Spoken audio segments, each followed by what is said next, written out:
Good morning. I'm Tracie Powell with the Pivot Fund. We invest in hyperlocal community news and information, primarily produced for communities of color by founders of color. So we just heard from Crystal Haling about how to revamp philanthropy to center communities and be more impactful in communities. And it was at a very high level. I'm going to bring it down to the ground level. At least that's what I hope to do today. So, about a year ago, we traveled across the Black Belt of Georgia. That's Middle and South Georgia, for those who don't know. And we asked people, who do you trust? Who do you trust for news and information? We wanted to know how they accessed it and what they did with it once they had it. And what we found was incredible. We are about to do 4 more of these, what we call landscape analyses, in the upper Midwest. So imagine, we found publications largely on social media because they're operating with little to no resources. They're using what's free to them and to their community members. So we largely found them on Facebook, Instagram, WhatsApp. There was one organization, ATL Scoop, and I've talked about this organization a lot. Nearly 1 million followers on Instagram. Compare that to the state's flagship newspaper, the Atlanta Journal-Constitution, with 120,000 subscribers. It was amazing. These organizations, as I said, are largely on social media. They don't necessarily look like traditional news media because they're on social media, but they are covering important issues that matter to their communities around policing, access to affordable housing, sports, and other issues. They're also generating advertising revenue. But what matters most, I think, is that they have something money simply cannot buy, and that's the trust from their communities. They're also bulwarks against disinformation that disproportionately impacts communities of color. And many of them, if not all of them, are flying under the radar of traditional journalism philanthropy. We also found some amazing individuals. This approach to philanthropy, we're not the only ones who can do it.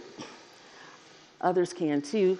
And we post everything on our website to say how. We share our learnings and more. But I want to talk about two individuals that we funded. The first, April Ross in LaGrange, Georgia. She is a graduate of an HBCU, Alabama State University. And when she got her degree, she always wanted to report the news on camera, but she could not, or she had a hard time getting a job producing news on camera. They often put her back in production. And so she, like many journalists of color, she decided to leave journalism, or she thought she was.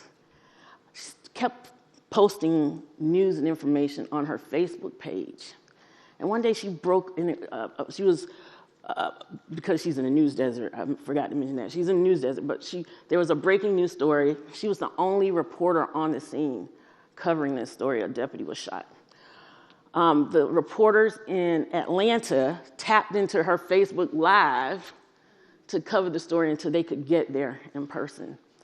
Little beknownst to her, there was also a gentleman watching, someone who owned a local cable TV station, who invited her to talk on camera about the story the next day, and then invited her again to do some fill-in work. She was finally in front of the camera.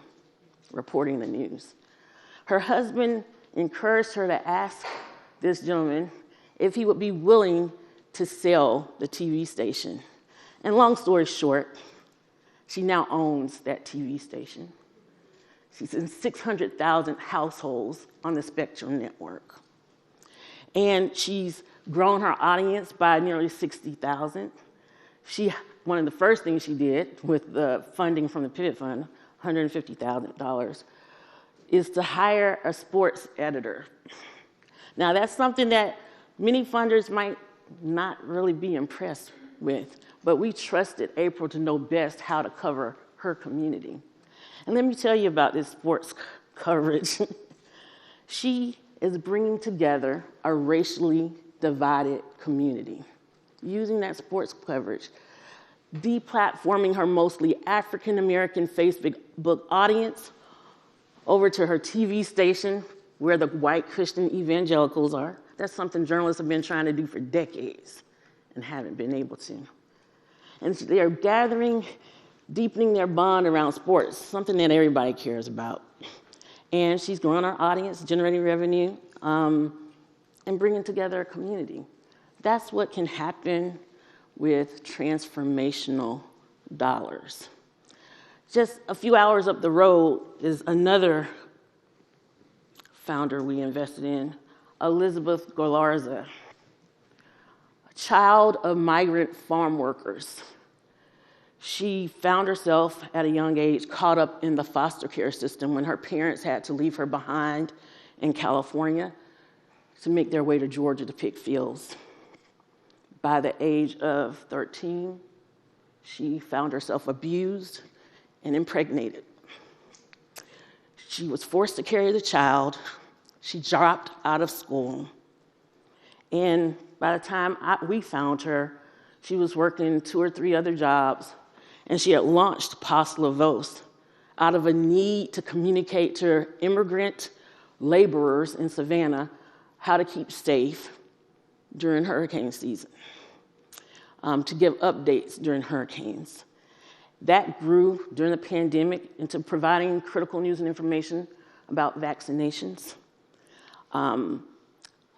access to food and clothing for out-of-work immigrants.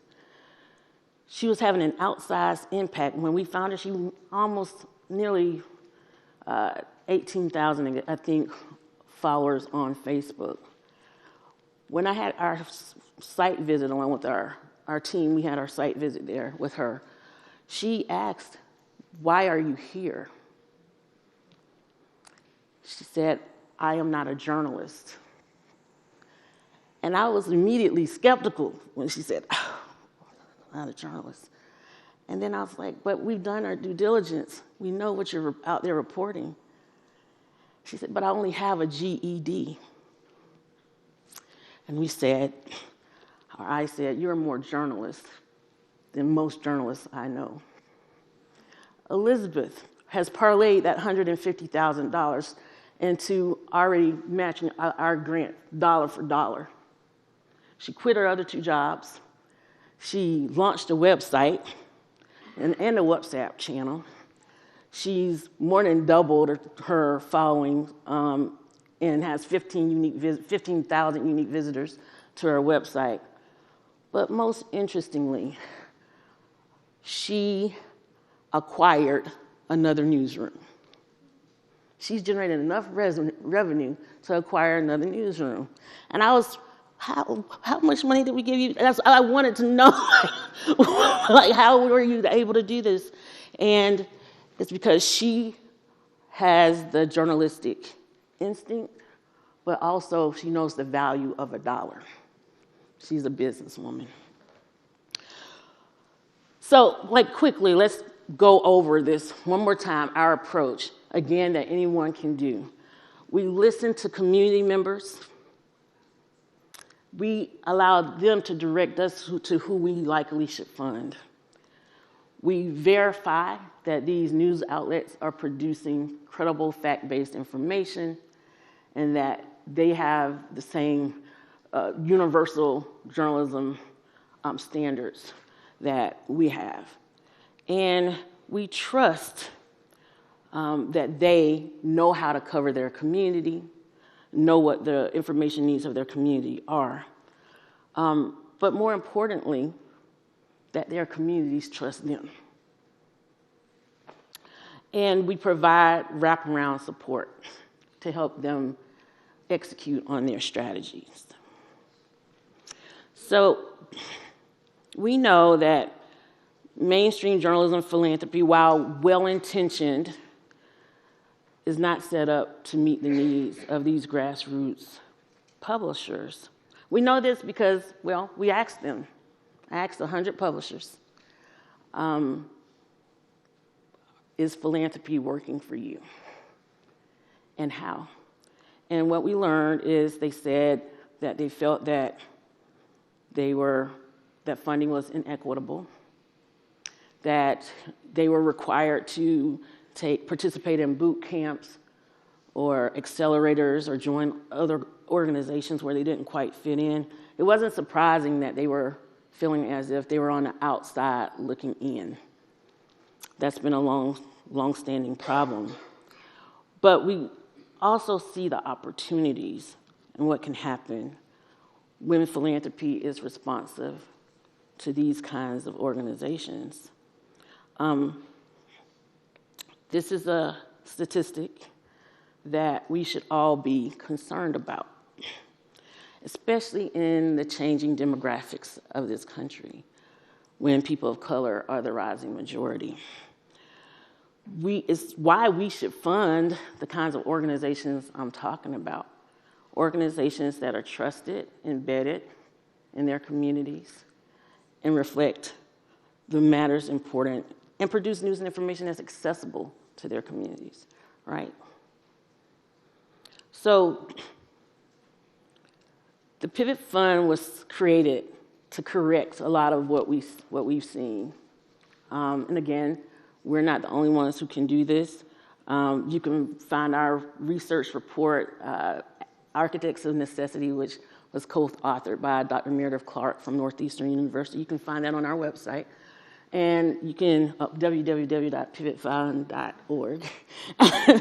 And you can see a number of recommendations. I won't go through all the recommendations because I'm running short on time. But what I will leave you with is something that Amara Jones said yesterday. Fund the new, because by funding the new, you are creating the legacy publishers of the future. Thank you.